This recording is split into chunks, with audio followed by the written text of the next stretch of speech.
Hey, welcome to Genre Exposure, a film podcast. Join us as we explore the wide world of cinema, broadening our horizons one movie at a time. I'm one of your hosts, Dustin, and as usual, I am here with Jason. Hey, everyone. How you doing, man? I'm doing well. About yourself? Pretty good. Excited to talk about Solomon Kane. Yeah. So last time, we got to get this out of the way first. You tease. We teased a special guest.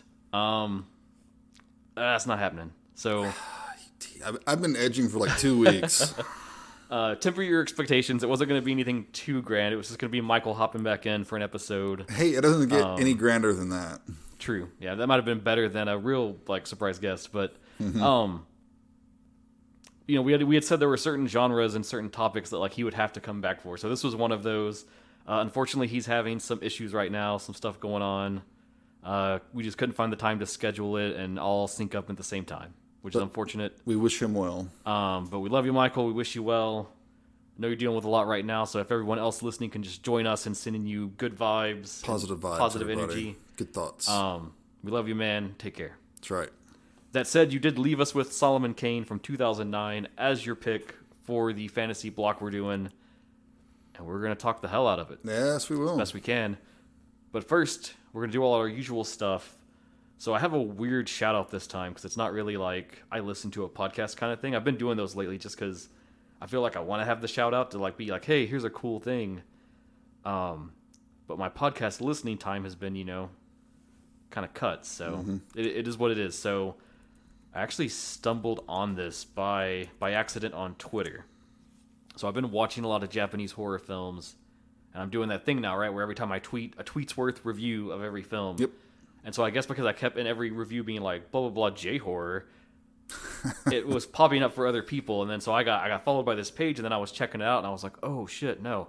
So there is a documentary in the works about kind of the rise of J-horror as a subgenre and how it started, and then how it had its whole boom overseas and worldwide and got all this interest. And it's called The J-Horror Virus. You can look it up. They've got a Twitter page. They've got, some promotions and stuff that they're doing about it. It's not quite out yet. I couldn't find a date of when. But if you're like me and you love Japanese horror, go follow them, put it on your radar. And it's got a funny connection for you and me, Jason, and I guess for Michael as well with this podcast. One of the people involved in this project is Jasper Sharp, the film critic. Oh, okay. Who I'm a very big fan of. He's one of the people that helped run Midnight Eye, which is a great source for Japanese film. He wrote the Pink Film book that I use basically as a Bible these days in my travels. So super cool. If you love Japanese horror, go put that on your radar and keep an eye out for it. That does sound like a cool doc. Looking forward to that. He's immediately going to follow the page right now on his phone. Let's go do it. Let's go do it. So yeah, what have you been watching, man? I have been watching something you are probably familiar with. Oh, okay. At least tangentially, I'm sure. Probably Japanese. It is Japanese. Cool. I wanted something kind of short and fun and fast.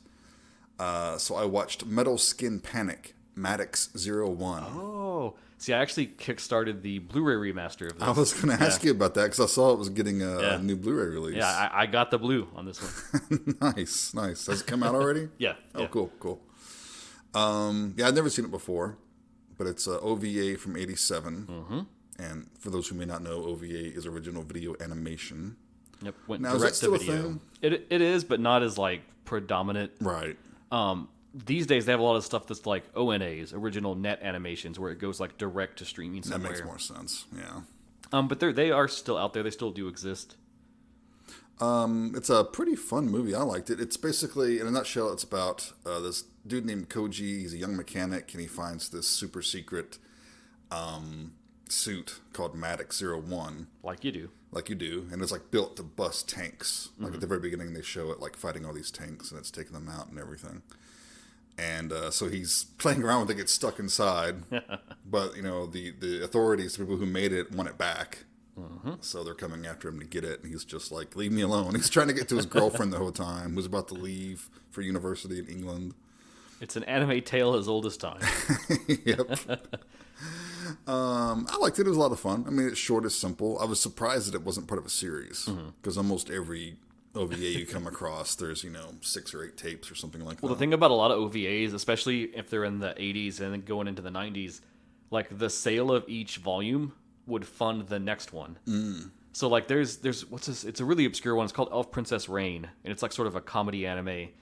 And so they literally were going like episode to episode funding it. And so episode 2 has a trailer for the third episode. There's just a few things they animated and then like some sketches. And that was like all they had. And they kind of just jammed that into a trailer. They didn't make enough money and there was never a third episode. It's just kind of lost into limbo. No.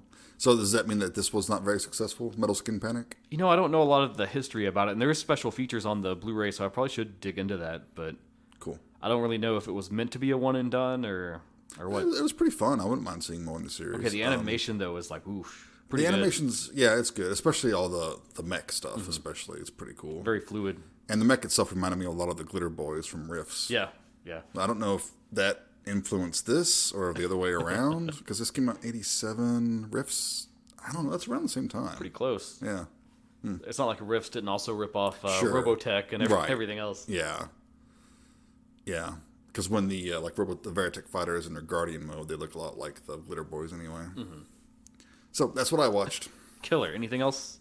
Nothing of note. note. Mostly, I've been doing a lot of comfort food lately. I've been going back and watching the original Star Trek films. Oh, fun. What's your favorite? Of all of them? Yeah. Well, it's Star Trek 2, obviously. Okay. Wrath of Khan. Hard to... Okay, if that one didn't exist, though. Of the original? Yeah, I want to make you actually pick one of those. For me, it comes down to either 3 or 6. So I think 3 doesn't get enough love. I think it's a pretty good flick. Yeah, I mean, if you're going to bring them back...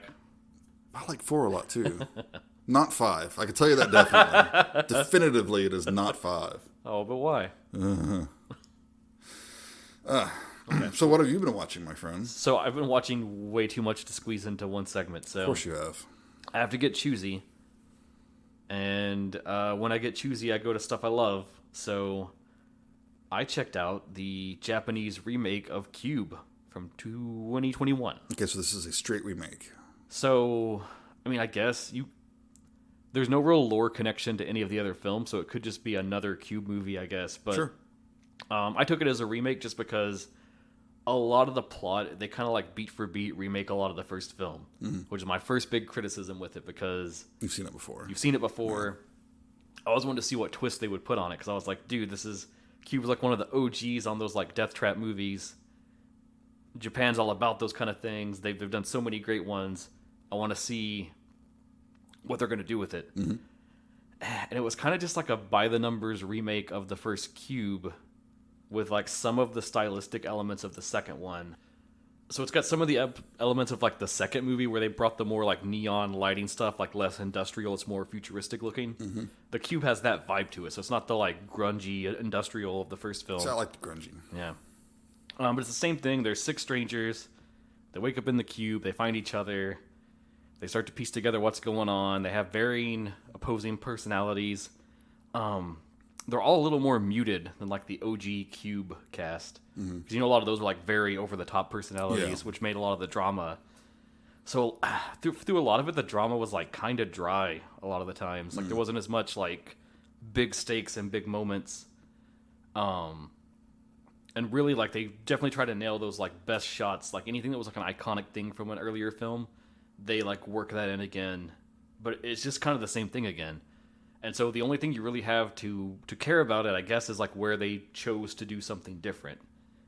And when they did those, I'm just going to go ahead and spoil this film. So, hey, if you care at all, skip over this. But they broke, I would say, the cardinal sin of a Cube film.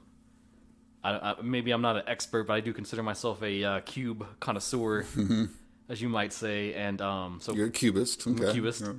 Yeah. And the big thing, like, you can't break it is you got to stay in the Cube, man, right? Like, it's got to all be in there. Obviously. Anything you learn is, like, narrated from a person because you don't know. So they break it in multiple ways. First is they have full-on, like, flashbacks to their life outside the Cube. Lame. Then they get to the edge, and you get to see outside the Cube and learn, like, how its outer structure is completely set up. Don't like it. Yeah. I'm not cool with it.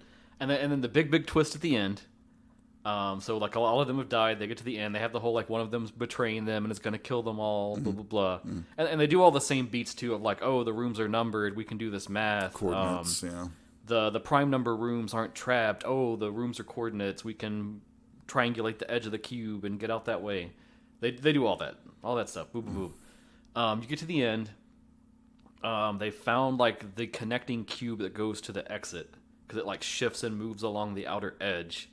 But if you link up with it at the right spot, you can get out and escape, or that's what they think. Okay. So they get there and they're dealing with the guy who's crazy, who's betrayed them. And so there's like a little kid in the group, and the main guy manages to get the little kid through the exit. And it's like this long hallway that just goes into a void of white light. Mm-hmm. But in doing so, he gets stuck back in the cube with the crazy guy and has to like fend for himself. And then the connecting piece like shifts, and then so that the exit's like lost to him until it comes back again. Okay. And they like fall into a trap room, and it's like, ooh, what happened? And so the kid walks out into the light, and it's like, ooh. So then there's like one female in the cast, and she's kind of weird the whole time and like cagey. So at the very end, they do this like twist reveal that she's this like computer, she's a robot or she's like an AI or something, and she's like the administrator of the cube, and she's been like monitoring every person. And so it does like a snapshot of her like analysis of everyone. And it's like, oh, so and so, this person, they died to this trap in this room, their trial's completed. And then it's like this person, same thing. And then it gets to the kid, and it's like the kid got to the exit, his trial's completed, he's been reformed. And then at the very end, what you learn is like kind of the main character that you've been focused on. He didn't die in the trap room, he narrowly escaped. And then it like tells you that his trial's continuing as he like takes a deep breath and rises up to keep going through the cube to try to find the exit again. And I was like, meh. It sounds like it's more influenced by Saw than the original Cube, which I thought Saw was very influenced Oh yeah, by for Cube. sure, for sure. So yeah, it's like it's okay. I guess it's not the worst it could have been, but Yeah. Is there any good gore or anything? not really. Yeah. What's the point? You know something else great about the original Cube? What's that? It had Nicole DeBoer, True. who played Ezri Dax on Deep Space Nine. So, True. Star Trek connection with that one. Very true. I'm glad you got that in already. Mm-hmm. Beyond just your mention of the movies. Oh, I've got one for Solomon Kane, too. Did you cool. catch the Star Trek connection actor-wise? I don't know if I did or not. Yeah, we'll get there. Okay, we'll get there. So yeah, it is what it is. I don't think it's actively streaming anywhere. It played at like every festival the last like year or two. It's out there. You can find it if you care. If you're a Cube completist, you need to see it. The ultimate cubist. I guess in the end, that explanation of what's going on is no worse than what they tried to suggest with like Cube Zero. See, I didn't like the sequels. I only like the original. The original's like, ooh, pinnacle, and then Yeah. it is I what like it not is. knowing. I love not knowing. Yeah. Nah, Because even those flashbacks, I was like, dude, just have your person like dramatically narrate that to someone yeah, else. you can get across all that Yeah. with some dialogue and shit. It is what it is. It's cute. Okay. Now I'm going to talk about another Japanese film because again, I've been on that bender. So it's a weird one to talk about because it's like a series, but it's all connected like one plot. So it's called Friends Game, or Tomodachi Game if you look for the Japanese title. I like those little virtual pet things. That's Tamagotchi. Oh, okay. Tomodachi means friend, so Okay. therein it's probably where Tamagotchi got its name from too. I'm sure that's I'm sure there's some portmanteau connection. there. Yeah. We'll do your little pocket friend thing, Gigapet. No, so Tomodachi Game. It's about a group of high school kids. They're collecting money for like a school trip, and then they randomly have some of it go missing. It's gonna mess everything up, and then this little like tight knit group of 5 that are like best friends get abducted, and they wake up in this weird white void room, and they meet this like anime mascot character. It's like one of the big like suits like someone would wear at like Disney World or something with like the big like foam head and everything. Right. And they've been told that, one of them has this debt of 20 million yen. And they took 2 million yen and paid to enter them as a group into the Tomodachi Game, which is like this sort of like demented game show that's like an underground like death game, black market kind of thing where like people pay to watch it. It's not so much like death focused, it's more like, I guess, psychological, because the idea is the debt gets split among the contestants and you play a series of games. And in each game, the premise is if you can like maintain your friendships and your trust, you can make it through and clear. And if you get all the way to the end and survive and make it through everything, they'll wipe away your debts and everyone can go free. Okay. But then in each game, there's a premise where if you betray the other people, you can like lessen your debt or get out easier and sooner than having to go all the way and actually try to clear everything. And so there's this whole big buildup of like each of them have like a secret that they've been keeping from the other ones. Of course. And then they start to like ply that for drama because the people behind the thing want like drama for those who are watching. And then there's secret agendas and everything, and it kind of just blows up into this like very dramatic chaos. Okay. Now a lot of people may not like this because like again there isn't like it's not Saw. There's not a death trap every time. No one's dying off really. It's a lot more of just like dramatic tension and like the main character Yuichi is like he's got this dark past, but he's very clever, and he could be very manipulative, but it's like he usually chooses not to. And in the thick of things, he realizes he has to start kind of like manipulating his friends to sort out because one of them is a traitor that's kind of lying, that's trying to set everybody else up. Okay. So a lot of good like psychological mind game stuff. Okay. Which I'm super into. I really dig it. I really dig the vibe. This live action version, the leading lady is played by Ryo Uchida. I don't know if you'd be familiar with her, Jason, but she was like the leading lady in a Kamen Rider series, and she's been in a ton of films. No. I think she's like one of the most gorgeous people on the planet. So I was like, oh my god, I love this movie. Okay. But yeah, it's good. It's weird because it starts as like a TV drama of 4 episodes, and then they compiled that into a movie, and then made 2 more movies to like finish the story. Okay. So we'll say that first part, the storytelling's a little awkward because it's meant to be like a TV drama, Right. and it has that pacing of like every 25 minutes. There's kind of like a stop point, restart point. But is this one readily available? It is not. However, just in the last like year or so, it's all based on a manga, and so the manga got an anime version. Okay. Same story, same plot. It's just an anime. And I know that is streaming on Crunchyroll, and I think it's getting a home media release here in like May. Nice. So. Oh, I should have mentioned Metal Skin Panic is streaming on Amazon Prime. Oh, nice. So if you hadn't seen it, check it out. Easy to get at. So if you dig this idea of Tomodachi game, the anime is at least there for you to get at, to kind of see like, do I like this? Is this my jam? Cool. Anything else you need to talk about before we get into our main feature? No, I guess we can actually do the point of the podcast now. Okay. And not just have me recount like 10 more movies. I'm sure you could.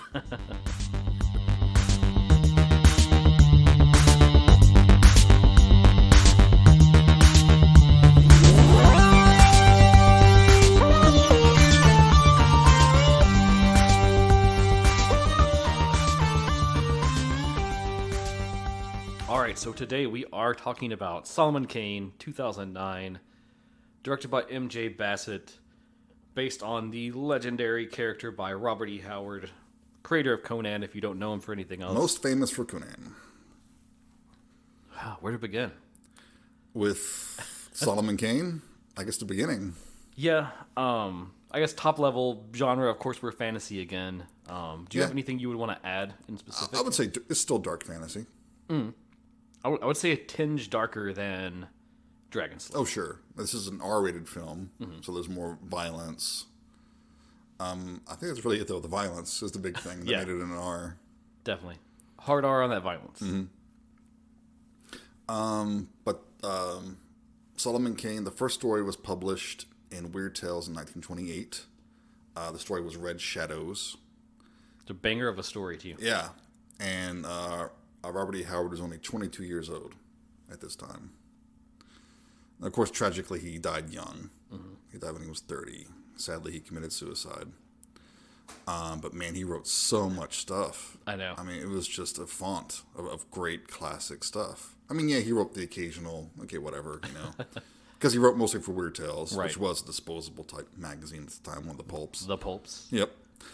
Contemporary of H.P. Lovecraft. They even collaborated a little. They did. Had a long correspondence.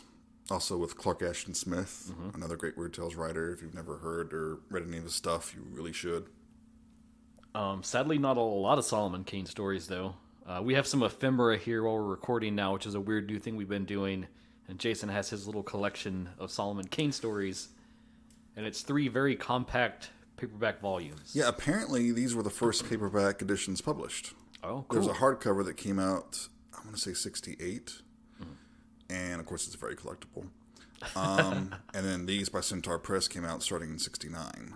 Nice, and they're actually pretty affordable. I mean, you can find them for like $12, $15. So there's quite a few of them. They're not that collectible, but they're nice. I mean, they have like 75 cents on the cover. They're good old books. So if you love that sort of thing, they're pretty easy to come by. And you have the RPG. Oh, yes. Since we have been making lots of RPG connections due to our very vague D&D tie-in for this whole block, Savage Worlds, it's one of those like generic RPG systems where you can like take it and run any genre. Universal. Yeah. Universal. They've done all kinds of different licenses over the years, and one of their early licenses was the Savage World of Solomon Kane, and it was a whole RPG built around the stories of Solomon Kane. That's a good system for Solomon Kane. It's a good system. Like Savage Worlds, this is an RPG podcast, but I'm going to give this a feel. It's good for anything that's very actiony, very pulpy, kind of two-fisted. You're just jumping through places and knocking the bad guys out. Low on rules, quick on action. Yeah. So it's the perfect fit for anything Robert E. Howard, I think. 5e would not be. 5e is rarely a good fit for even 5e. So. Ooh, shots fired. Yeah, but this is a cool like companion thing. Like if you for some reason really obsessed with Solomon Kane, and you should be. Yeah, you should be if you watch this movie, I think. But it's like it covers all the stories, kind of gives you like a synopsis of all of them. Very very big labor of love. Like the people that made it clearly had a lot of respect for the stories and for Howard. Sadly, they are out of print now. I think they let the license kind of go away. Yeah, I didn't really catch on. It was kind of a hard sell to most gamers, I think. Right. And I think it strikes of that thing of like, back in the day, TSR, they made an Indiana Jones role-playing game. And it was all that stuff like, why would you play it? Because you just want to be indie. Like, everybody wants to be indie. Yeah. Who wants to sit at the table and play a short round? I mean, I would do that because I think that would be amazing. That would be amazing. Sala or somebody. Yeah. But it's that same vibe. But they do a good job in this tabletop game of adapting it where it's like, you're not going to be Solomon Kane. But you play as like people that encountered him and kind of pick up his same ethos and want to. There's room for lots of puritanical demon fighters out there. Yes. Follow in his stead. Yeah, and if you're not familiar with who Solomon Kane is, he is basically, he's a Puritan. He lived during the 1600s. He's got the whole slouch hat, the whole pilgrim hat. Iconic. His cloak. He's carrying pistols. He's got like a rapier. He has a staff at one point. It's kind of like a magic staff. There's a kind of like different cycles of the stories where he's in different areas. So there's a whole cycle where he's in Europe. There's a cycle where he's in like the colonies in America. And just like the Conan stories, they were written out of order. Robert Howard always said that he felt like someone was standing behind him telling him the stories. And like if you're like you're a war veteran or something, you're not going to go through your life telling stories to your grandkids chronologically. You're just going to say, hey, here's a good story. Hey, do you remember the time I told you about this? Yeah. And then the third set are set in Africa, which those, I guess, if we're going back in 2023, can be a little problematic sometimes. Well, we're talking about the pulps from the 20s, man. Yeah, but that's why, because that is still the time of where it's like, oh, yes, deepest, darkest Africa with its many mysteries. And don't forget, the stuff that was acceptable then isn't now. Stuff that's acceptable now won't be in almost 100 years. So very true, very true. All you woke people out there, there's going to be something in your past that's going to haunt you too. But that said, that is like one of the most enduring like side characters in all these stories is Nlonga, which is an African shaman that he befriends, and that's the magical staff you're talking about. He gifts him that staff. That's like probably like his prominent magic item kind of thing. Yeah. And before we get into the movie itself, if I have my primary criticism is that it doesn't use any of Robert Howard's stories. It's its own story, which isn't a bad story. There's a reason for that, and we're going to get into that as we go into the production. Okay. Maybe we should just dive right into it, huh? Yeah, so now that we're oriented, I'll hit you with the synopsis, and then we can dive right on in. So, a ruthless mercenary renounces violence after learning his soul is bound for hell. When a young girl is kidnapped and her family slain by a sorcerer's murderous cult, he is forced to fight and seek his redemption by slaying evil. Cool. Yeah. Solid premise. Syncs up pretty well to the summary you gave. If I didn't know Solomon Kane and I saw that description for a movie, I would be intrigued. Oh, yeah. So we start in 1600. We do. In the middle of what looks like a siege of a city. Yep, I think this is supposed to be North Africa. I'm not 100% on that, but... Yeah, I think they're fighting the Ottomans. Yeah. But yeah, they got ships, they're firing cannons into the city, and then we see this big melee brawl as they're trying Pretty to... epic. It's like, pretty good. Right out the gate, if this is what you're starting on. And James Purefoy, is that how you pronounce his name? Purefoy? Sure. He plays Solomon King, and he is definitely a great choice for the role. If you look at any art of what Solomon Kane looks like, this guy is just him walking right off the page. Yeah, it really is. And he, in no time, he lets you know who he is at this point in the story. Because he's fighting all these dudes. He's got 2 swords. His fighting style is quick and efficient and pretty brutal. He is ruthless. And he's loving the entire time. You know, he's just like grinning reveling in ear the to battle. ear. Yeah. There's that one cool part where he stabs the guy in the throat, and he's like walking along, forcing him to come with him. He drags him as he's cutting his throat open. Yeah, and that was pretty cool. It's fucking epic, dude. Yeah. This is how you start a movie. That's how you start a damn movie. And then after they kind of defeat everyone and they're sacking the place, he wants to go to the throne room because there's supposed to be some great treasure there. Mm-hmm. And his men are kind of wary. They're like, no, we've heard, they deal with like sorcerous powers and stuff. Yeah. We don't want to fool with that. Yeah. But Kane's like, nah, we sacked the place. We're here for treasure. We're here for the treasure. And they find themselves like in this big hall that's full of weird mirrors. Mm-hmm. It's almost like the frames are like desiccated flesh or something. They look pretty cool. It's a neat design. Yeah. And we see like these little demon forms in them, little shadow things. Yeah, they're kind of flitting mirror to mirror, stalking the group. And one of Kane's men gets all chicken shit, and he turns to run out, and Kane puts a bullet in his back. Yeah. It's great. It's fucking awesome. So immediately you know that he's ruthless. He's a bastard. He's clearly some kind of pirate captain or something like that. Yeah. He means business. And I want to say, when these like demonic creatures start to snatch his crew, they kind of like flit out of the mirror and grab them. Yeah. Okay, I'm gonna levy some more complaints at Multiverse of Madness here. Okay. To be a 2009 movie, I think the CG in this, especially for it's like a mid-tier budget, I wouldn't say it was like a big budget film. It's not super low budget. It was a $40 million movie, Yep. which isn't nothing, but it's also not 200 plus. Right. For that budget, I think the CG is like really good and actually holds up pretty well as far as just like how it's blended to the scenery. Right. Yeah, it's not distracting. It does what it needs to do, and it's not. Yeah. Because when I saw the demon like flitting between the mirrors and popping out and grabbing people, I thought of Doctor Strange and the Multiverse of Madness, and there was this whole part where Scarlet Witch like is zipping around and like merging into the background and coming out of it and trying to grab them and stuff, and it looks fucking awful, and you can just tell it's just like a total like it doesn't blend with the scenery at all. It was like one of my most angry moments when I had to watch that movie. But to then see a 2009 movie do kind of the same shtick with a less budget and better, and it looks better. I don't know. Okay. Well, I mean, that's been a frequent complaint with some Marvel movies, though, are weak effects, right? Yeah. So they're probably overtaxing their people. Oh, I'm sure. That's what everyone's talking about now in the old Marvel news headlines. Yes. So Kane finds himself locked in this throne room. Yep. These big double doors shut behind him, and he hears his men getting killed.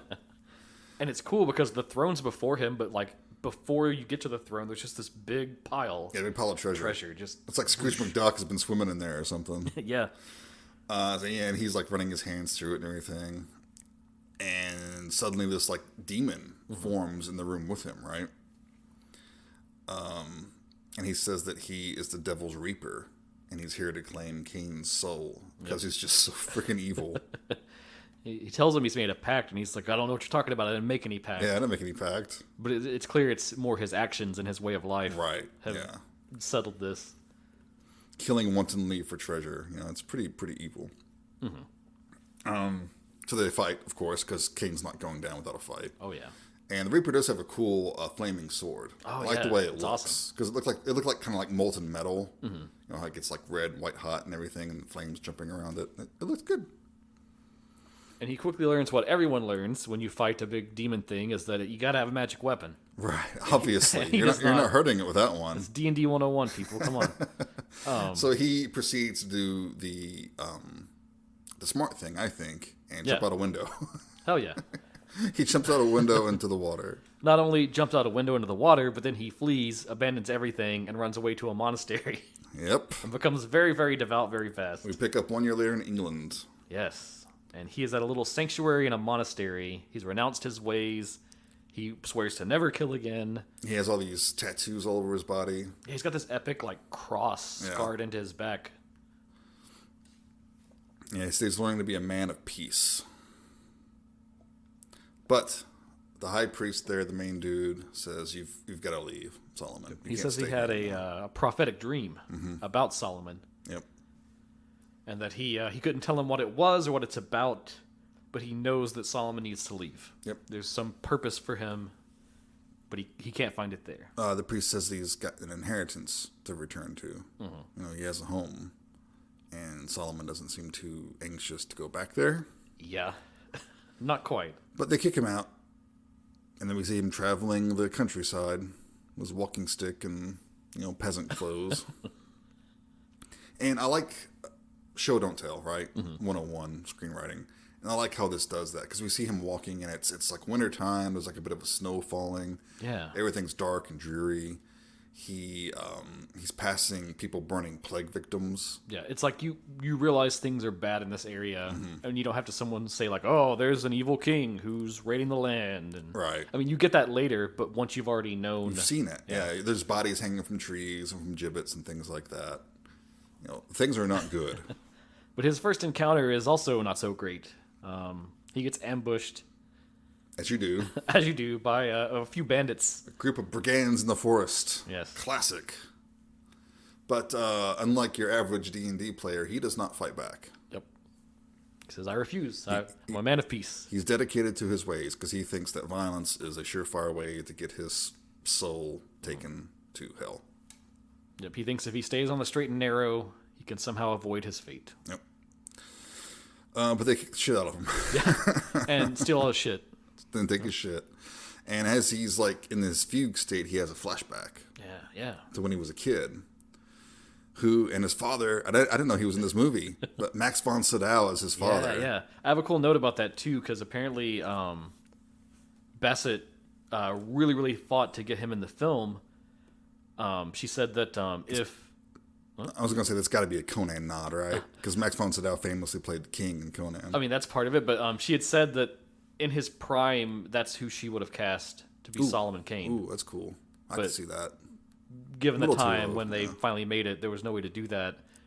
And so it seemed fitting then to have him play the father. I can see that. That's cool. And of course, he can sleepwalk through a role like this. Yeah. So he's great. But yeah, Solomon's talking about how his older brother is going to inherit the kingdom, but he's a bully, he's a bastard. Terrible person. Yeah. But his father throws him out. Oh, it's interesting too, because at first he wants Solomon to be devoted to the church. Yeah. That's a typical second son kind of thing. Sure, but you become a priest. Yeah. He refuses. He thinks he should have whatever opportunity he wants, which makes his current situation a little ironic. Yeah. Because he ended up there anyways. But yeah, then we get the scene you're talking about of what they're out kind of at a cliff's edge near the water. We find that out a little bit later. Oh, do we? Okay. At this point, we just see him leaving the castle. Okay, we'll put a pin in that. Yeah. And come back to it. So Kane's picked up by this family in a wagon who he encountered earlier on the road because they were offering him a ride, and he was like, no, thank you, I'll walk. He's trying to shun all those earthly pleasures. Yeah. Now, I'm not sure how they found him because they were in the wagon and they were going ahead of him. Although I guess it's possible they had to stay on the road and he was going through the countryside. Whatever. It doesn't matter. Yeah, but it's the Crowthorns. Yep, Crowthorns. Led by the patriarch Samuel, played by Patrick Hurd Wood. Which he's great in this role. He just has that perfect look of a well-meaning family man, group of pilgrims. Indeed. No, he was William. William's the father. That was Pete Postlewaite. Oh, Yeah, Pete Postlewaite, who you've seen in 100 movies. got my notes back. Yeah, he's one of those great. Yeah, I think it was one of the sons you were talking about, because there's 2 sons and a daughter. Yeah, the son is Samuel. Yeah. Yeah. And the daughter is Meredith, played by Rachel Hurdwood. Yeah, but they said they're traveling to the west, and they're going to get a boat and go to the New World. Yep. Like all good pilgrims would do in this time. Oh, And the wife, Catherine, is played by Alice Krieg, who played the Borg Queen. There we go. Okay, yeah. In Star Trek First Contact and Voyager. Yeah, she seems so different in this role, too. Yeah. She's a great actress. Mm-hmm. She has a good, like, and you wouldn't think it with, you go to, like, the Borg Queen, but there's a good tenderness to her character. Yeah. She really cares for Solomon as far as, like, she can see the struggle he's going through. Yeah, I like the interaction with him and the family because he's respectful and kind and everything, and they see him bathing at one point. He's got all the tattoos and shit, and they're a little wary of that. And Meredith's kind of side eyeing him. Yeah, well, made me think of The Witch almost. Like the family and the witch were a little more pleasant and not so hardcore about their religion. Yeah. But the father was fought in the war, and he talks about how horrible it was. And yeah, because they get into that conversation about killing, because Solomon admits that he's killed a lot of people, and it's like a past he's trying to leave behind. He says that killing came easy to him, so he doesn't want to talk about it. And at one point, when he's sleeping, we get a flashback to his encounter with his older brother. Yeah, that's the other part I was thinking about. Yeah, because he's leaving his castle, and he encounters his brother assaulting a maiden, and he stops him. Rightly so. Yeah, I kind of got the vibe like she was a childhood friend of theirs or something. Yeah, too. Yeah. So they're kind of scuffling, and Solomon accidentally pushes him off a cliff. Oops. Marcus is his older brother's name. Yes. And then he wakes up, and and the family's leaving for the New World, and they ask Solomon to join them. And he says he's done terrible things, and he's an evil man. Yeah. And the devil will take him if he strays from his path of peace. And he's worried about staying with them even because he's afraid that like his very presence will put them in danger. Which is maybe correct. Yeah, not pretty good to be worried about. They come across a village. Yep. It's been burned to the ground. There's bodies everywhere. And they're wondering what the hell happened. And Kane sees this big stake in the middle of the yard. And it looks like fire had erupted from... This was the epicenter of the fire eruption. And he says, they were trying to burn a witch. And something happened. She broke free. Yeah. And then conveniently they find the one survivor. Little girl. A wayward little girl. And she confirms Kane's theory. Says that there was a witch, they were burning them. And she summoned up hellfire and raised the town. Yep. And so the family's like, well, let's pray before we go to sleep and everything. The little girl says she's too tired to pray. Yeah. And then immediately Solomon Kane's like looking at her like, Not gonna pray, huh? Yeah. So he says, put this cross on for your protection. Yeah, he's like, I really want you to have this for your protection. Here, take it. Put it in your palm. Which, of course, she refuses to do because she's actually the witch. Yep. And she marks Meredith on her palm. Yeah, she gives her like this black mark. Yeah. And then she turns into like this old crone and flies off in this murder of crows. It's a good effect. I quite liked it. Yeah, it was nice. But so we know something ominous is going on. We've got a witch ravaging this area. Some large group is going around killing people. Yep, Meredith is marked. Can't be a good thing. Yeah, we see the group of brigands from earlier, and then being recruited by someone. In the credits, he's called the Overlord. Yeah. I don't know if we ever actually get his name. I think in the film a few times they call him the Masked Rider. Yeah, that's right. Which is weird for me because Common Rider, but... Yeah, I mean, I guess if you hop on a horse and throw on a flesh mask, sure, you can be a Masked Rider. Why not? Why not? But yeah, we should say this dude looks fucking badass. Yeah, he does look pretty good. Big black armor, billowing cloak. Yeah. And a fucking mask made of flesh. Right, all stretched and stitched and everything. And he's got like these black-tipped fingers, and he uses them to infect these robbers. Yeah. And they become his slaves, basically. And almost like makes them like necrotic, and they become like, they're not zombies, but they're zombie-esque. They become very pale and pallid-looking. Mm-hmm. It's cool. Yeah, it's good. So, of course, the family comes upon them. Kane and the brother Samuel, they spot them rounding people up in cages and carting them off. Yeah, and they're talking about that they all work for a sorcerer named Malachi. Yes. And you hear that name and you know they're a bad person. Come on.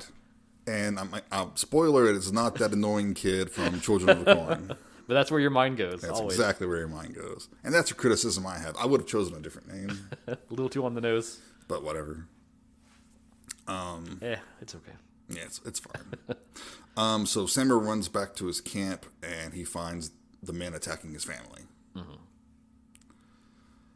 The Overlord dude shows up, sees Meredith's hand, says that she's the one, take her. Yep, they capture her, and then they're just going to kill the rest. Yeah, and they taunt Solomon to fight by threatening Samuel. Like, one of the dudes is holding a big blade to his throat and everything. And Solomon's like, I'm not going to fight, I'm not going to do this. And they kill him. They kill the kid. Yeah, they fucking kill the kid. No remorse, no anything. Nope. The older son, they kill him. But after they kill the kid, that was their mistake, because then Solomon King starts to kick ass. He snaps. Yep. And I pulled the quote because there's a lot of awesome quotes where he just like says shit in this movie. Yeah. But they kill the kid, and they're like, "Come on, what are you gonna do about this?" And he says, "If I kill you, I am bound for hell. It is a price I shall gladly pay." Yeah. And then dude just goes to town, and that's good, like Robert E. Howard type dialogue too. Yeah, he goes to town, kicks their asses. Scavenging like weapon to weapon off every person he kills, and he decapitates people, he carves them up. And I will say this: the action is, while it's not great, it is adequate. It's not. There's no annoying cuts. You could tell they didn't spend a long time with choreography and stuff, but also it doesn't look stupid. It's sufficiently brutal, I think, too. Yeah, and Purfoy looks good doing it. It looks like he's into it and giving it his all. I think for the type of action that this character would call for, I think it works. Yeah. Let's see. Okay, they take off with Meredith. The father has been stabbed. He's dying, and Solomon swears to him that he will get her back. Yep. And he says, like, your soul will be saved if you can return, Meredith. Yep. Because her mother's still alive. William basically even says, like, I know I'm a devout man. I know I'm going, to heaven and stuff. If you can do this, you can be redeemed. And, he's gearing up, getting shit together. This is where we get the iconic look. Yeah. He picks up the pilgrim hat. Yeah, gets the cloak, puts that on. And he notices that when the minions die, the infected ones, they turn back to normal. And I thought to myself, though, what's Alice Creed going to do here all by herself? She's got to, bury her sons and husband and... Anyway. And sadly, we don't really revisit her either. No, there's like a voiceover thing at the end, but that's it. And then we get kind of a montage of Kane just going around killing fuckers and freeing prisoners. It's funny because it made me think, in contrast to Lord of the Rings, you have the adventure shots of them just running through the open lands and the music swelling. Yeah. And then you go over to Kane and it's just him mowing a line of death in pursuit. Through dirt and mud and grime. And he has a locket given to him by the father that's got Meredith's image. He's asking people if they've seen her and all that stuff. And I like how he even takes the time to apologize to one of the imprisoned peoples. Because he keeps, saying, have you seen her? Have you seen her? Yeah, they're afraid of him. Yeah, They just watched him carve up a whole army. And he's like, oh, I'm sorry. But it is kind of refreshing to see a hero who is good.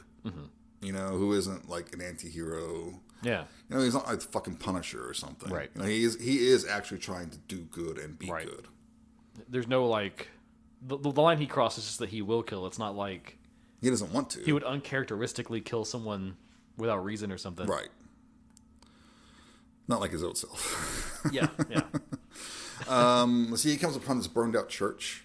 Yeah, nice place to hole up for the night. As good as any. And something else I'll say about the movie, I do like the sets. Oh, yeah. Everything looks nice. It doesn't look cheap. I don't know if they may have used some real locations, I'm not sure. I think they shot a lot in Eastern Europe. I think so, yeah. Yeah. But everything looks good, and it's pretty atmospheric. Most of the shots are dark. Yeah. It's a good looking movie. Yeah, you could almost give the film a horror tag. I don't think it's not straight up horror, but it has those tones of horror in there. Yeah. And that's one of my chief complaints of a lot of fantasy films. The sets look, especially for the low budget ones, they look like cardboard sets. They look like shit. Or they're too clean and neat. Not lived in. And I think that's a problem I'm going to have with the D&D movie when it comes out. Because all everything just looks way too clean and neat. We just got everyone running around casting prestidigitation everywhere, so. Sure. That's a thing. That's possible. Anyway. So he's there praying. Thinks he's alone. He thinks he's alone, but he's not. Yeah, there's a priest who seems a little disturbed. Yeah, a little shell-shocked maybe. He explains that the riders came through and sacked the whole town. He managed to survive. And we actually get an idea of the location, because he says they're at the borderland of Somerset and Devonshire. And at this point I'm thinking, what's Queen Elizabeth doing about all of these people going across her country, enslaving everyone? Listen, man, that's the countryside. That don't matter. What's going on in London? It's business as usual. And it also took me way too long to realize who was the monarch at this time. I felt dumb after I realized, oh, wait, yeah. And I keep thinking, oh, in Shakespeare, somewhere scribbling a play at this point. There's a production going on at the Globe right now. It is weird to think about, because you almost could be forgiven for thinking it is like a fantasy world. Sure, yeah. But that's kind of what's cool about the character, is that he's couched in like historical setting. Yeah. And I do like it. I do like that. Yeah, and the priest gives him some information. He talks about Malachi. He's the man who controls the Overlord. Yeah, and he says that they kill the strong, like the grown men that could fight back and stuff, unless they'll pledge to join. But a lot of the weaker people they're capturing and taking back for some reason. Yeah. And it turns out this priest reveals that he's hiding a bunch of cursed men and women who were his flock. Yep. And they look like ghouls. Yeah, they're straight up zombies, man. They look way different than the other people who have gotten infected. Uh-huh. But yeah, he opens up like a trap door, and they're just kind of standing down there looking up, and it's fairly creepy. Yeah, I like their design a lot. Yeah, and they're just kind of like just staring there looking. And the priest says that he feeds them, and Solomon's like, feeds them? You feed them what? So of course he pushes Solomon down in there with him.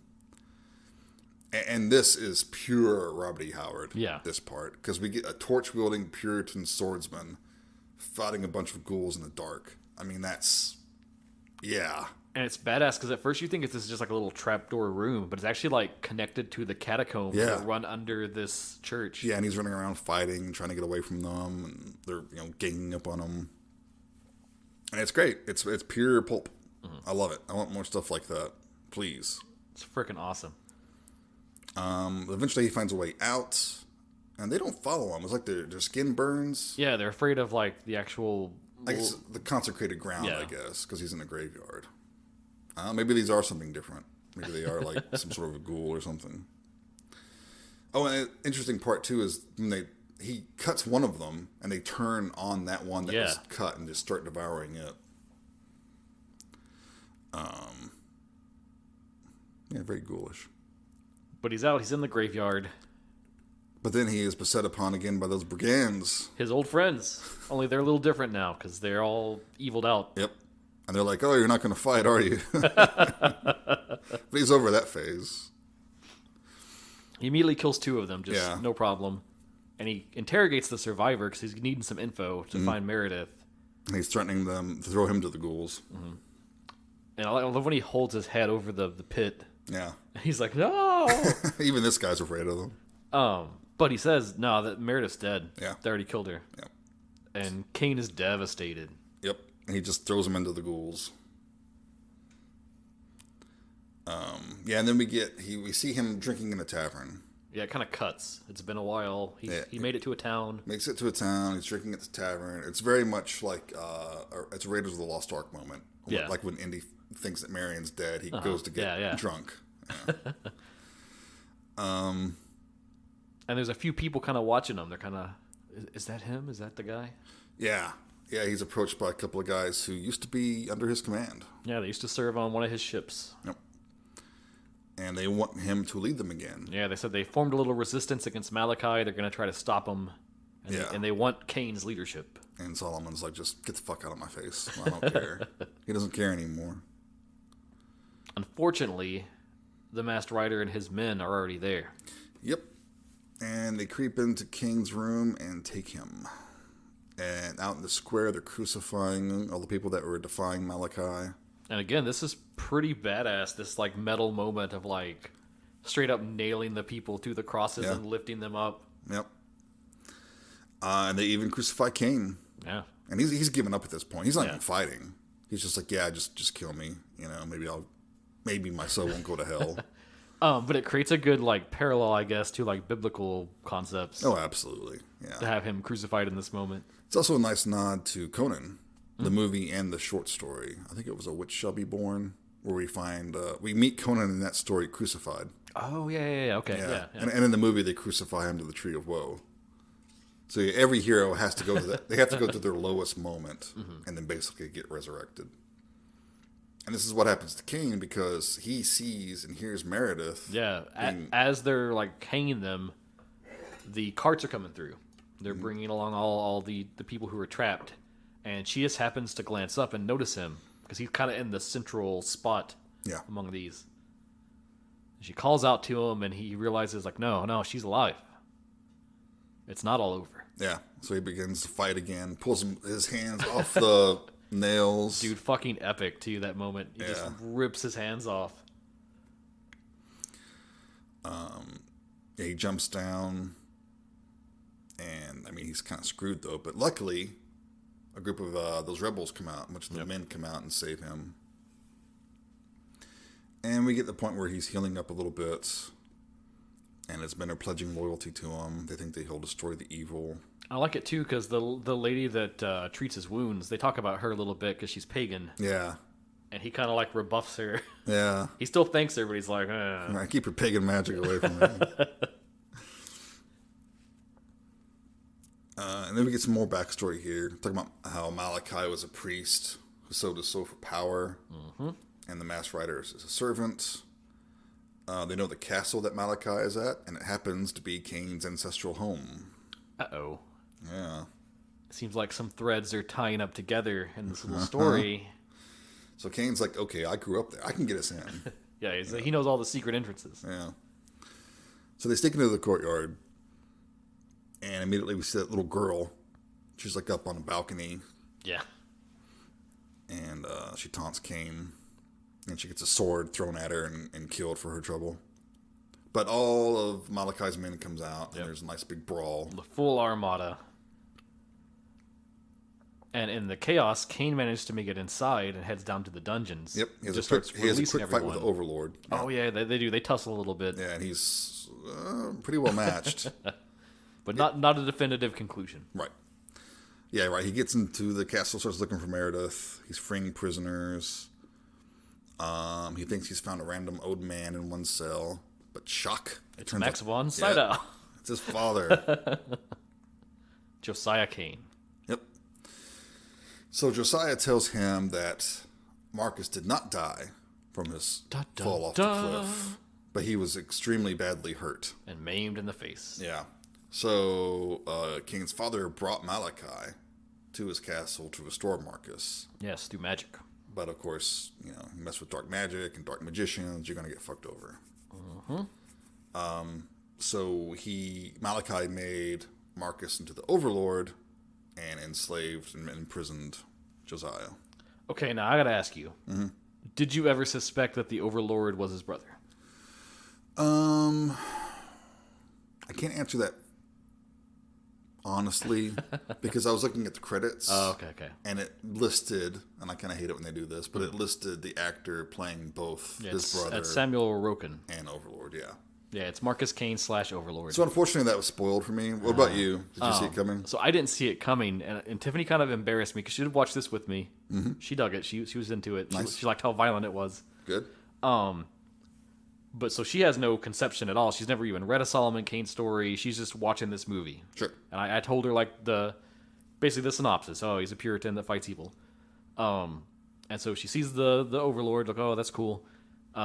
After she saw the backstory where they do the flashback and he pushes his brother off the cliff, the next time the Overlord was on screen, she was like, "Oh, so that dude's his brother." And I was like, "How?" And she's like, "Their hair is the same." Like completely the same. If you look at the hair of that is such a girl thing. If you look at the hair of the brother in the flashback, and then the hair that the Overlord has, it's the same hairstyle, 100%. It's gonna be him, isn't it? And I was like, she's not wrong. Just keep watching. That's a great girl observation. I love it. It cracked me up. I was like, man, I feel fucking stupid now. 'Cause I was like, oh my god, it's his brother the first time. Nice. Maybe that's just a me problem. Well, I don't know. If you've seen this movie, write in and let us know. Did you know that the Overlord was his brother? That's your research question for the day. Or did someone notice his hairstyle? So his father wants Solomon to kill him because he's been kept alive by, sorcerous means and wishes to finally die. And they kind of resolve too, like he sort of apologizes to Solomon for the way he treated him, and they make up at the end. Yeah, nice little moment before he kills him. Before he puts a bullet into his stomach. Let's see. Okay. So then he knows Malachi's got to go. He's got to stop him. Yep. So he goes to the throne room, confronts Malachi, finds Meredith in a cage there. And immediately we get some weird vibes because one of those mirrors is here. Yeah. Same as we saw in the fortress in the opening. A really big one, though. Yeah, huge.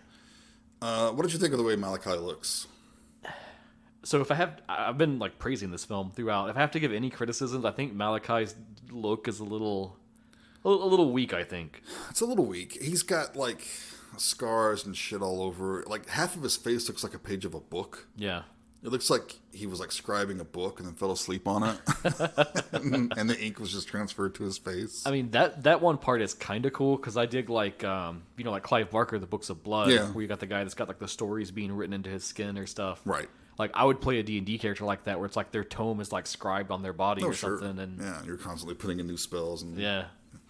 But I think it's a larger problem for me. We could talk more about this later, but the villain, I hate it when the villain doesn't show up until the end. Like you hear about them, but then we meet them at the end, and it's like it's some dude. And so much is set on the Overlord.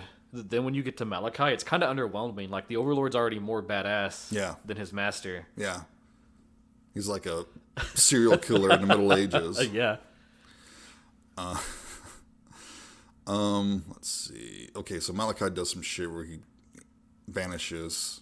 Yeah, he's teleporting around. Meredith urges Solomon to leave, says it's a trap. Yeah, because he's trying to free her from the cage, but the Overlord shows up and stabs him through the back, like through the shoulder. Mm-hmm. And Kane tries to talk to him because he's like, I talked it out with my father. Let's see, but the old bro's too far gone. Yeah, too far gone. He's basically just a mindless servant at this point. Mm-hmm. And there's a pretty cool scene where his brother's he's caught on fire. Yeah. But he's still fighting. So it's a pretty cool fire stunt. Mm-hmm. He's actually it's really well executed. Still sword fighting and it's real fire. It's not crappy CG shit. But still, like, to be in that moment, he's still making the swings and stuff. Yeah. And they're crashing and... Yeah, that's not easy to do when you're on fire. Yeah, so pretty cool stunt. Hats off to the stunt team. Yeah. But this is the big showdown between Solomon and the Overlord. And our guy Kane's going to win. Kane does defeat him at the end. But Malachi has this big mirror, and there's like this big demon on the other side of it that he says is going to claim Kane's soul. Mm-hmm.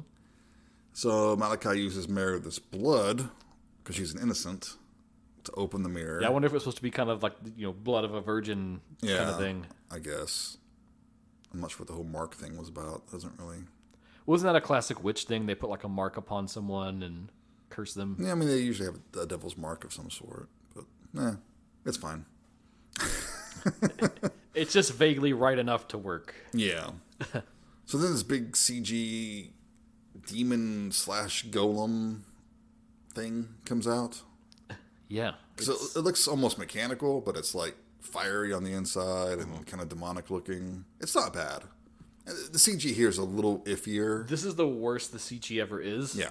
But it's still blended pretty decently. It's not terrible. It didn't take me out of the movie. Especially once it starts to come after Kane and we see him dodging around. Like, there is a wait to like when an attack comes in and he jumps out of the way. Yeah. It's kind of big and lumbering. It reminds me of the cave troll scene in Lord of the Rings. Yeah. That's a good comparison. Yeah, where they're hiding behind the pillars and stuff like that, and it's kind of big and clumsy.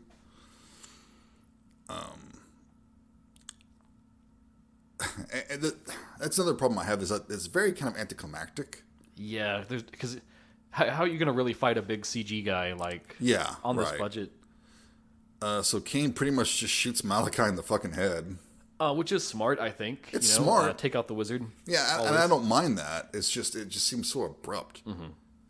It's almost like they were making the movie and they're like, oh, we're running over budget and over time and shooting too many pages. Let's just cut to the chase. Let's just... He shoots him in the fucking head. So then, like, that opens up the mirror, and Malachi gets sucked in there. Which they never dwell on it, but I kind of like this idea that, like, these mirrors are like a gateway to summon between, like, hell and portals, the real world. That's cool. And the big demon thing gets shucked back in there, and it's almost like, because there's, like, this ray of light going through Kane as well, and you think his soul's being taken or something. But no, he's okay. Yeah, he wakes up and Meredith's by his side. Yep. And Kane tells Meredith that her father told him that if he saved her, his soul would be redeemed. And he says, the devil now has no claim on me.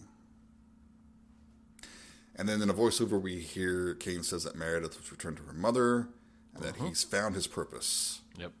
He gears up, he's got his cloak and his hat and everything, and rides off on a horse. He's going to fight evil. He's going to roam the earth and fight the forces of darkness wherever they might appear. What do you mean walk the earth? I said Rome. I know, Pulp Fiction thing, sorry. And that's the end of the movie. Boom, boom. Nice little origin story for Solomon Kane. Yep. Which is maybe where we should start. In the stories, Kane never really had an origin story. No, he just started off a Puritan fighting evil. Yeah, and at times they did hint about kind of what his background was, but they never really came out and told you. Sure. Which is one thing I kind of like about the film is they tried to like extrapolate. Like if we have all these stories, we have these few clues about who he was.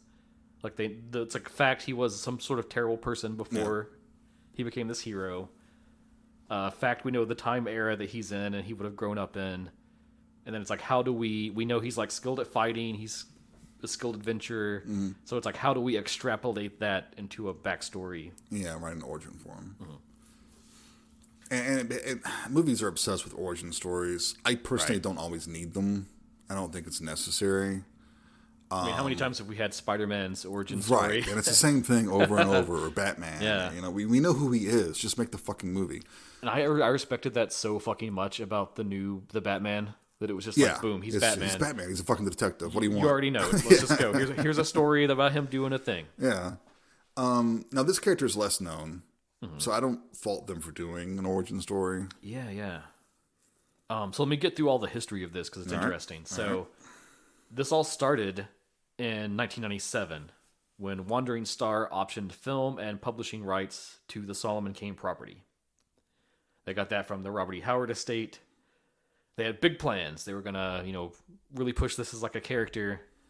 Fantasy was kind of on a rise at the time, so this seemed like prime real estate to sit on. Yep. So in 2001, they announced that Christopher Lambert was offered the role of Kane, and he was very much considering it, and he thought it was a compelling concept. I could see that.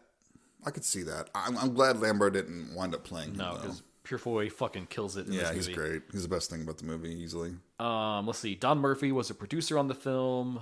Samuel Hadida of Davis Film and Paul Barrow and Michael Barrow of Wandering Star Pictures. That was kind of the production heads at the time on all of this. And they were trying to get a deal with New Line Cinema. Lord of the Rings. Why not? Yep. Hey, Lord of the Rings did well. Well, here's another fantasy property for you. They should have done that instead of Golden Compass. Yeah. Misstep. Murphy left the project in 2003 under a cloud when negotiations fell apart with New Line. It then became quiet, and during this time, several scripts were developed and then kind of trashed and redeveloped. And at this time, they were really going to make this first film be one of his like African set adventures. That was kind of what they were trying to pull on. That'd be cool. I think there was a vibe of like, we can only do one movie probably. They wanted a trilogy, though. Yeah, that was the dream. But if we can only do one, let's do the Africa stuff because that's got the most going on. So then they bring in MJ Bassett. She was going to both write and direct the film, and kind of the idea they gave her is that we're going to do a trilogy, and we want this first film to be an origin story that's more just let's extrapolate from the text and make up an origin film for Solomon Kane. Fair enough. 2006, that script was finished. So then 2007, the next year, they cast James Purefoy for the lead. Locked him in. And then 2008 in Prague, they finally started filming. It was a 12-week shoot. I have a cool pull quote from Bassett about Purefoy. She said, "He's a delight to work with. He's giving his heart and soul to this. I think he's in brilliant physical shape, and his sword fighting is just brilliant to behold. And I think that he's finding the depth and sophistication within the character in a way that I always hoped would happen when we made this film." Yep. Let's see. Great casting. She nailed that one.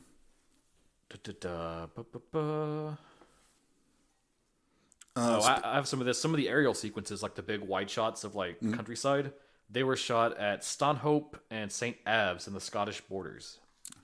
Makes So sense. you were spot on about the like locations. Yeah, okay. Now, what were you gonna say, my friend? Director MJ Bassett. Have you seen only the two movies before this? Had you seen either? One is Death Watch, and the other is Wilderness. Oh, let me bring it up real quick because I was looking at those and they seemed familiar to me a little bit. I want to say I've seen Death Watch. I'm pretty sure. It's been a long time. And didn't Bassett also do the second Silent Hill movie, Revelations? She did. Which is not the best, but I don't think it's her fault. No. So. But Death Watch and Wilderness are both pretty good. Wilderness especially. I recommend that one. And I did not know that she directed Solomon Kane as well. Yeah. So I would check those out for sure. One thing I just want to say briefly is that she is trans and she came out in 2017. So awesome. Good for her. Killer. And she's finishing up Red Sonja right now. Like a film? Mm-hmm. Oh, that's awesome. It is in post-production. So we know that she's got the experience and the cred that to do kind something of sword like the and sorcery sorcery thing. Yeah. That's awesome. Yeah. Let's see what else I've got on here in the old notes. The film's budget was confirmed at $40 million, which you brought up. Mm-hmm. It was produced by a consortium of French, Czech, and British companies. Predominantly filmed in the Czech Republic. Sadly, it only made like half of that back. Yeah, it didn't do the greatest. So we did not get a trilogy. If we pull the old Rotten Tomatoes, it has a 67% rating, which I think is a little unkind to this movie. Actually, it's higher than I thought it would be. The film has a novelized version written by Ramsey Campbell, which is kind of neat. Yeah, and Ramsey Campbell finished some of the fragments that Robert E. Howard wrote of Solomon Kane. Let's see. Purefoy said that to prepare for the film, he read the entirety of Howard's writings. Nice. And he also then did research on the lifestyle and kind of the culture of the Puritans. So he could portray that well as well. He does have a cool accent that he uses, like some inflections and stuff. I like it. Yeah, it's hard to pin down, and I would never try to emulate it because I'm bad at accents anyways. Yeah. But let's see, what else? Oh, this was just a funny note from production. For a lot of the fight sequences, Bassett would come out with like an amp and play heavy metal music. Nice. To like really get everyone in the mood to be like, yeah, let's make this awesome action scene. I like her even more now. Also during filming, during one of the big sword fights, Purefoy got a deep cut in his forehead and had to go get stitches. And then for some of the later close-ups they shot, they had to digitally erase the stitches. He also injured his knee during filming. So this guy really throws himself into really gave his all for this film. Nice. Let's see. We got the Max von Sydow stuff. You mentioned the King Osric thing, which was another good tie. Mm-hmm. Let's see, what else? Oh, a bunch of interesting fantasy connections on this film. So several of the people in this movie went on to star in Game of Thrones. You've got Rory McCann, Sydow again, Mackenzie Crook, and Ian White. Oh, nice. They played respectively. I don't watch Game of Thrones, so I'm going to rattle through these names: Sandor, the Three-Eyed Raven, and Oral, Gregor, and one of them played a White Walker, apparently. Mm-hmm. I don't fucking know Game of Thrones. You should really watch Game of Thrones, dude. It's good. It's exhausting. We've had this conversation. I'll have it on air now just so it's in record, but when I watched the first few episodes, I was like, I don't fucking care. You know what I want is the show that is Jon Snow and Tyrion, and they're just on a fucking adventure. They're fighting crime and righting wrongs across Westeros. Cutting it up, being awesome, getting into battles. And then the rest they of it... meet like 3 times in the entire saga. That first time kind of hooked me, and I was like, this is a good duo. I can see This is some like Yeah. Fawford and the Grey Mouser stuff. Oh, that would be cool. But that's not what Martin wanted, and that's fine. And if you dig it, it's awesome. It's not my cut of fantasy. I like Game of Thrones. I even like the ending of Game of Thrones. I do not have a problem with the last season at all. Wow. Yep. Let's see. They had a funny incident with shooting at night on some of their location shots. There was a constant hooting of owls in the area, and it made it very hard to capture any kind of audio.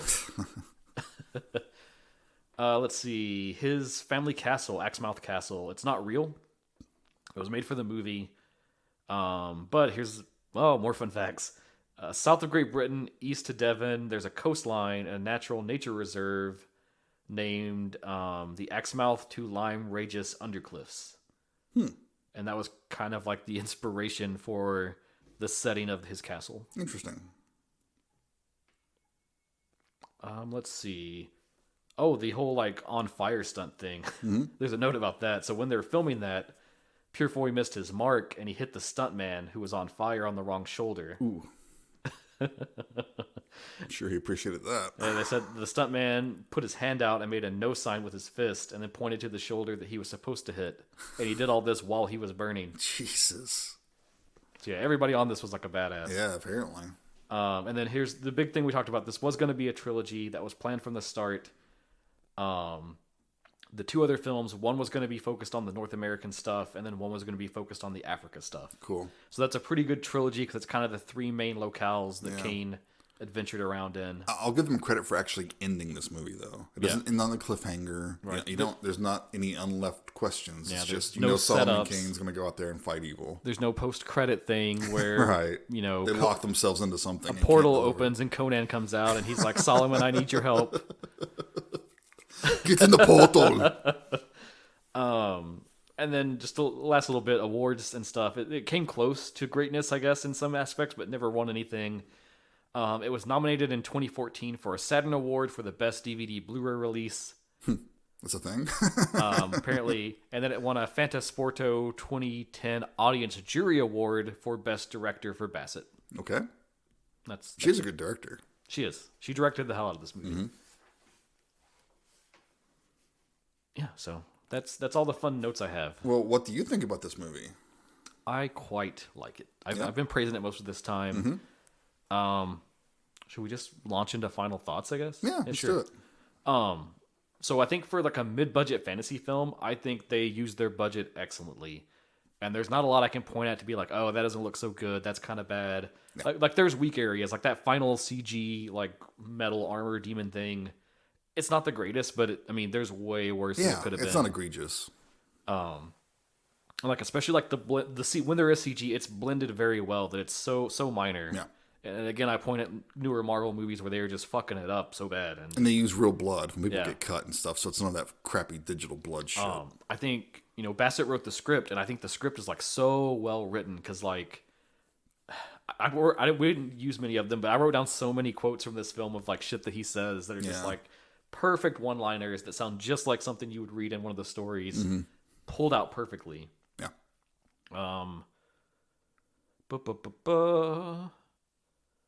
There's even some fun like head nods. This was one note I actually stuck it in the wrong spot, but this is their like attention to detail to the stories. I would say to throw this in. So there's a part whenever I think it's when Kane is first like getting to know the family, and he mentions that he sailed with Admiral Drake, and so that's actually a reference to a poem that Howard made about Kane called "The One Black Stain."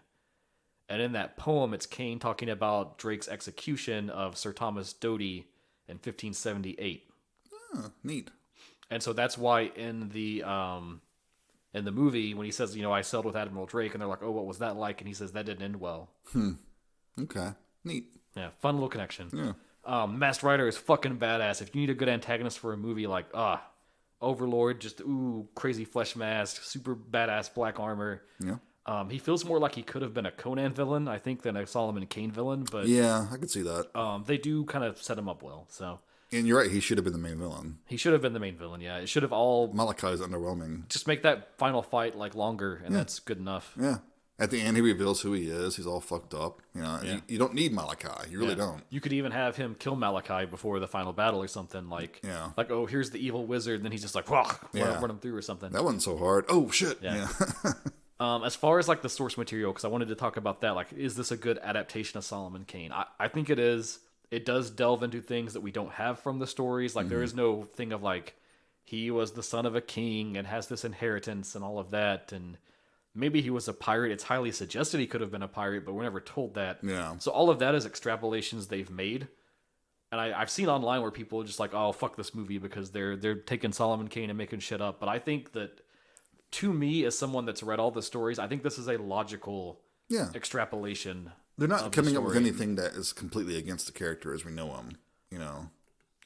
That final act, it is messy. It does have a bit of the Marvel movie syndrome, which is funny because it's 2009. But, just that thing of, like, I guess superhero movies now in general where you get to the end and no matter what's been going on, there's a big CG thing you got to deal with. Yeah. So, not such a new idea, I guess. No.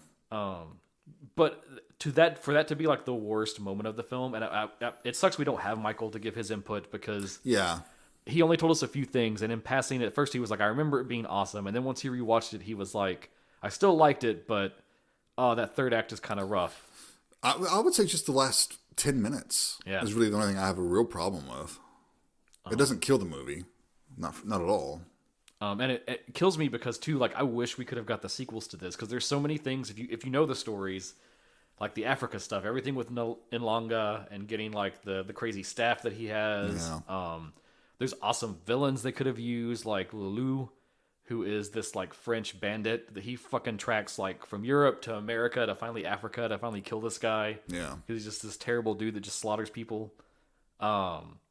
There's cool monsters. There's like Nakari, the vampire queen. There's this whole like secret tribe of vampires in Africa. So pulpy. It's very so pulpy, good. very actiony, crazy. The Staff of Solomon. That's the name of that crazy staff. It's supposed to be connected back to like King Solomon. All kinds of cool lore they could have delved into. We're never gonna get them. If we ever get more Solomon Kane, it'll be from someone trying again from scratch, which is a damn shame. Yeah, especially when this one came so close to being, a success. And I think as a film it is a success, but I mean like more of a financial success. So all that said, if I have to put a star rating on it, I know that there are problems. It's not a perfect film. Right. I get that. But I'm still at like a rock solid 4 on this one because I think it's so good. It's a great adaptation of the source material. It does everything you want. It's even a good contrast for, like, at the time we had Lord of the Rings as like the gold standard, and then this is doing like a darker fantasy kind of thing, and it does it well in a way where the violence is there, the action is there, but there is still like a good story and a good through line. Yeah. So yeah, quite love it. Solid on a 4. Nice. Okay. Where are you at, my friend? I feel pretty much the same way you do. I think it is a good origin story. If we need one, it's pretty good. It's pretty decent. Which we should say, you don't need one. You don't need one. But note out there if anyone wants to come back to Solomon Kane. But the beginning for me really sets everything up because I love how he portrays Solomon Kane as a bloodthirsty bastard. And to get to see him, because that's one thing in the stories, you never see that. He hints at it. And it would be so much less effective if he just, like, talking to the family and he just told them, oh, I was horrible, I was evil. Yeah. Because that kind of makes me think of Unforgiven.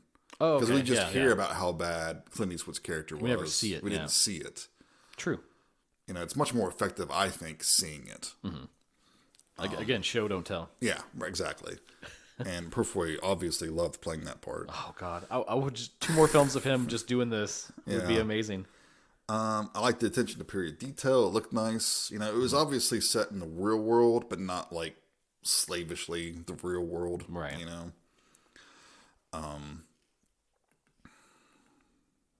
It was shot well. It looked nice. Sets were nice. We didn't talk much about the score, and I don't think it's like a standout score. There's not like an iconic piece of music. It's not distracting either. It serves the purpose well. It does its job. It's moody when it needs to be. It's no Polydorus, but it does the job. It's not like Lord of the Rings where you have some kind of those iconic like little tunes that stick in your head, but motifs that recur and are so memorable. But it's acceptable. Yeah. Honestly, my only real issue with this movie is the villains. Malachi's weak. Right, for sure. You're right about the Masked Rider who looks cool. He was the guy. He should have been the big bad. The first time he walked out of his trailer fully done up, they should have been like, no, we have to change it. This is the guy. Yeah. And Malachi should have just been like this, evil, twisted old wizard that Kane's father brought in and did the job. But he's actually more of a servant to, Right. And that Masked could even Rider. be the thing is that, like... Or he gets away at the end, and he's still out there, and Kane has to go get him or something. That's a lot more interesting, I think. The ending was so rushed. That's one of my biggest complaints. Yeah. It really felt like they were like, okay, we got to wrap this up. But other than that, I think it's a good representation of what Robert E. Howard had in mind. I think he would like it. Yeah. I think if he saw the movie, he would dig it. I'm at a 3.5. Oh. You didn't expect that much, did you? I thought you were going to go maybe a 3 tops. 3.5. Oh, cool. Yeah, That's cool. Because the good parts of the movie are so good. Like James Purfoy and the attention to detail, the cinematography, sets. Yeah, I will say that, like, when this film is working, it is 5 stars all the way. Yeah, it's fine. If it could have kept that the entire runtime, it would just be, so good. Yeah. So, yeah, I mean, I think it's great. I want to know what Michael thinks in depth about it. Maybe he can share his thoughts with us sometime. I'm sure we'll have him on sometime, and we can, like, footnote it and just do, like, here, take, like, 5 minutes and give your spiel on update, it. Yeah. But, no, I think it's a good choice. It fits well with the fantasy genre that we're doing right now. Criminally underseen, I think, It too. is criminally So underseen. get out there and watch it. The It needs more Blu-ray attention. is still in print. You can pick it up. It's like $10 usually. It's just like another movie that James Purfoy was in, John Carter. Yeah. Criminally underseen. Yeah, there was nothing wrong with it either. It's was a great movie. Yeah. I like it a lot. I really do. And that's another one, too, where if you're talking about, like, let's adapt this old literary work and, like, try to do it, I think they did it well. Yeah. So, another great fantasy film. Yep, and glowing recommendations from us. Get out there and find it. To stream this one, we had to do, the Roku channel? It's on the Roku channel for free. Roku channel is basically like Tubi, but just different stuff. So, Yeah.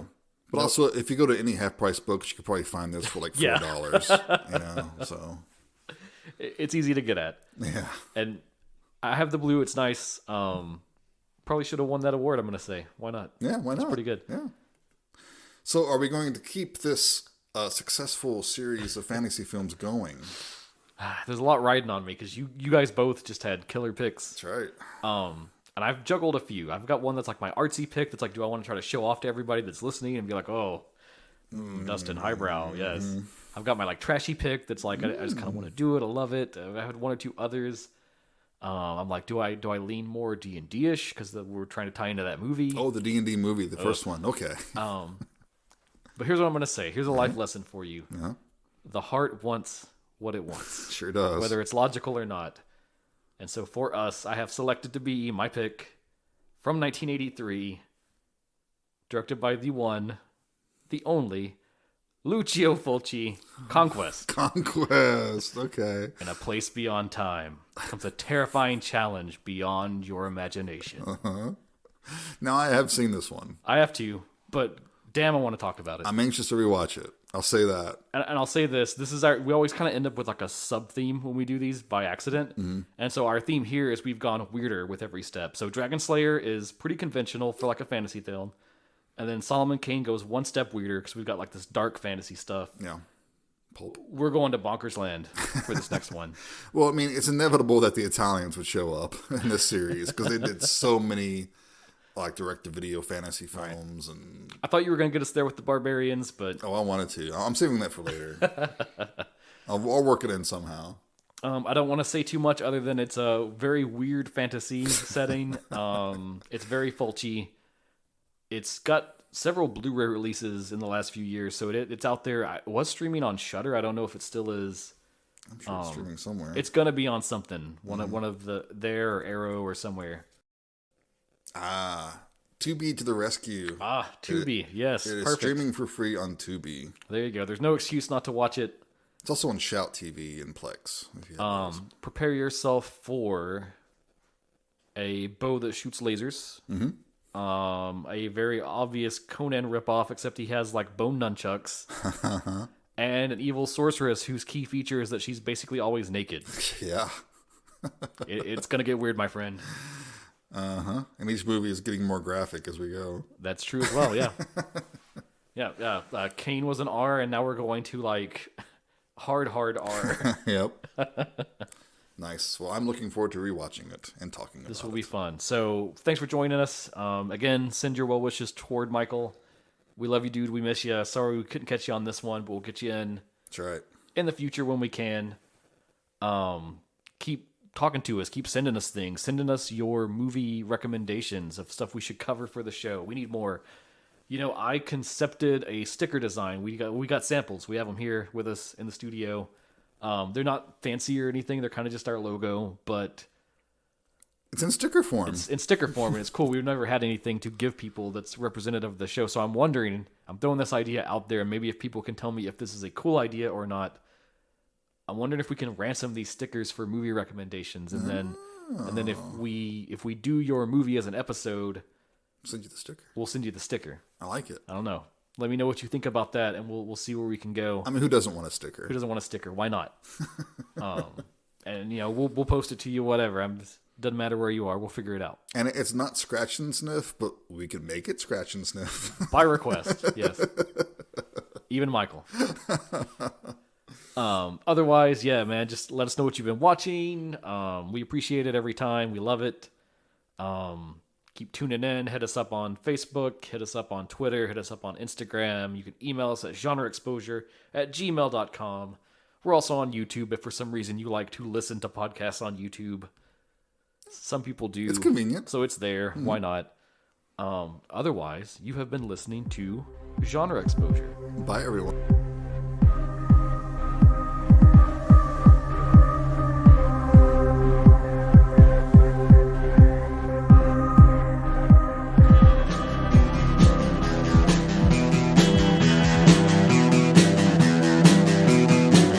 You're listening to the Prescribed Films Podcast Network, home to hundreds of hours of free podcast entertainment.